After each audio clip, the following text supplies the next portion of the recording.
Hello everyone, welcome to વિભૂતિસ cooking corner.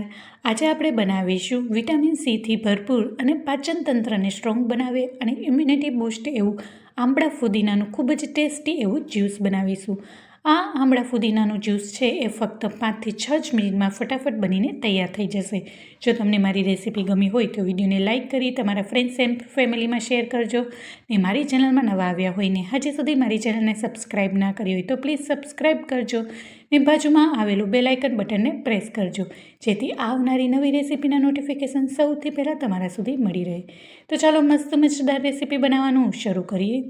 Vitamin સીથી ભરપૂર અને ખૂબ જ ટેસ્ટી એવું આંબળા ફુદીનાનું જ્યુસ બનાવવા માટે અહીંયા સૌથી પહેલાં મેં 250 ગ્રામ જેટલા આંબળા લીધા છે અને આંબળાને પહેલેથી જ પાણીથી ખૂબ જ સારી રીતના ધોઈ લીધા છે અને તેને ડ્રાય કરી લીધા છે.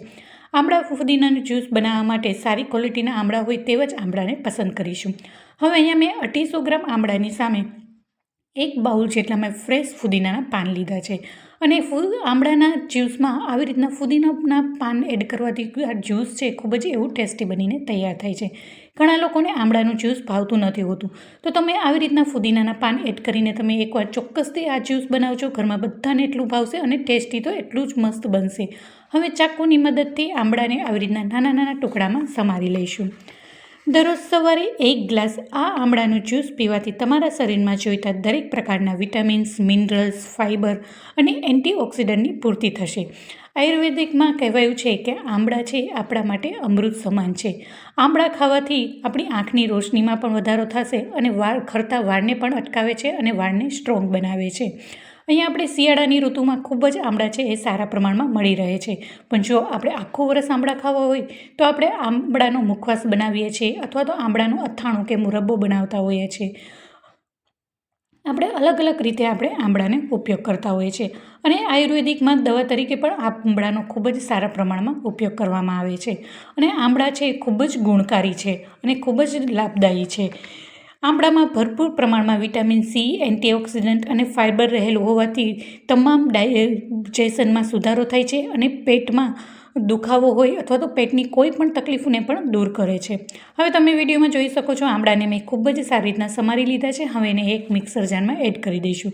ત્યારબાદ અહીંયા 1 બાઉલ જેટલા ફ્રેશ ફુદીનાના પાન એડ કરી દઈશું અને ફુદીનાના પાનને પહેલાંથી જ મેં પાણીથી ખૂબ જ સારી રીતના ધોઈ લીધા છે.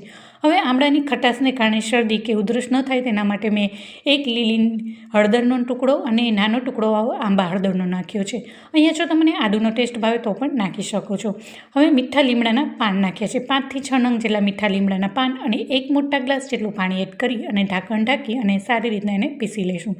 અહીંયા મેં 2 થી 3 ચમચી જેટલો મેં ગોળ પણ નાખ્યો હતો, પણ સોરી તમને દેખાડવાનું રહી ગયું, જે ખટાશને ટેસ્ટને બેલેન્સ કરશે. અહીંયા ગોળની જગ્યાએ તમે મધ નાખી શકો છો અથવા તો સાકરનો પાવડર પણ નાખી શકો છો.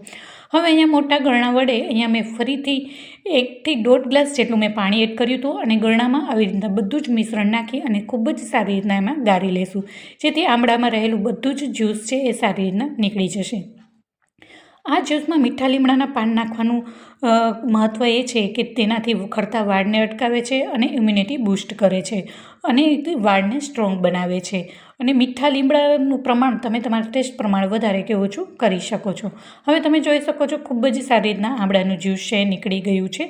હવે એને સુપર ટેસ્ટી બનાવવા માટે બધા મસાલા નાખીશું. તો અહીંયા મેં સૌથી પહેલાં 1 ચમચી જેટલો મેં સંચર પાવડર નાખ્યો છે, 1 ચમચી જેટલો શેકેલા જીરાનો પાવડર અને અડધી ચમચી જેટલો મેં મરીનો પાવડર એડ કર્યો છે. હવે એને ચમચાની મદદથી ખૂબ જ સારી રીતના મિક્સ કરી લઈશું.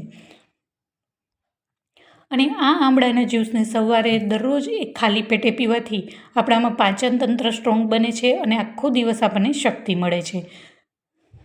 તો ચોક્કસથી મારી રીતના એકવાર આ ફુદીનો નાખી અને આંબળાનું જ્યુસ બનાવજો. ઘરમાં નાનાથી લઈ મોટા બધાને ભાવે છે અને આ જ્યુસ બાળકો મોટા બધા લોકો પી શકે છે. હવે આપણે સર્વિંગ કરીશું. અહીંયા હું 3 થી 4 ગ્લાસ મીડિયમ સાઇઝના બને એટલું મેં આ જ્યુસ બનાવ્યું છે. હવે એને ગ્લાસમાં સર્વિંગ કરીશું. ત્યારબાદ એને ફુદીનાના પાનથી એને ગાર્નિશિંગ કરીશું.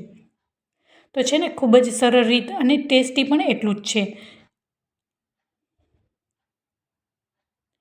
તો બધા જ ગ્લાસને મેં આવી રીતના જ્યુસથી ભરી લીધા છે. તો કેવી લાગી આજની મારી રેસીપી મને કોમેન્ટમાં જરૂર જણાવજો. તો ખૂબ જ ટેસ્ટી અને ઇમ્યુનિટી બૂસ્ટ એવું જોતાં જ પીવાનું મન થઈ જાય એવું ખૂબ જ ટેસ્ટી આંબળા ફુદીનાનું જ્યુસ બનીને તૈયાર છે.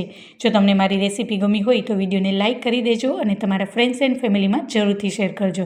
અને મારી ચેનલને હજી સુધી સબસ્ક્રાઇબ ના કરી હોય તો સબસ્ક્રાઇબ કરજો અને બાજુમાં આવેલું બેલ આઇકન બટનને પ્રેસ કરજો, જેથી આવનારી નવી રેસીપીના નોટિફિકેશન સૌથી પહેલાં તમારા સુધી મળી રહે. તો ફરી મળીશું એક નવી જ રેસીપી સાથે અને એક નવા જ સ્વાદ સાથે. ત્યાં સુધી આવજો and thank you for watching.